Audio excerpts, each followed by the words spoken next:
এই চিঠিটা লেখার কথা ছিল ২ মাস আগে। জানোই তো মা, লিখতে গেলে খাম পোস্ট কার্ড লাগে।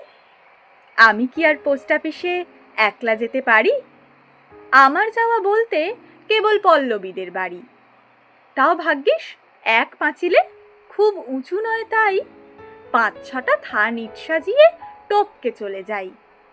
ছোড়দাকে রোজ বলতে বলতে আজকে হলো দয়া। জোড়া শালিক দেখলাম বলেই দিনটা এত পয়া। তোমার জন্যে আমার মাগো কি মন খারাপ করে, যতই ওরা তোমার ছবি টাঙিয়ে রাখুক ঘরে। তাতে কি আর মন ভরে মা? সত্যি বলছি, শোনো। ছবির মা কি আদর করে, গল্প শোনায় কোনো? বাবা বলে তোর মা গেছে দূরে, অনেক দূরে, এই ধরে নে শিমুলতলা কিংবা মধুপুরে। বাবা ভাবছে রুমি বোধহয় আগের রুমিই আছে, উল্টো পাল্টা যা হোক কিছু বুঝিয়ে দিলেই বাঁচে। জানি না এই চিঠি তোমার হাতে পড়বে কিনা, তুমি তো আর আসবে না, তাই আসতেও লিখছি না।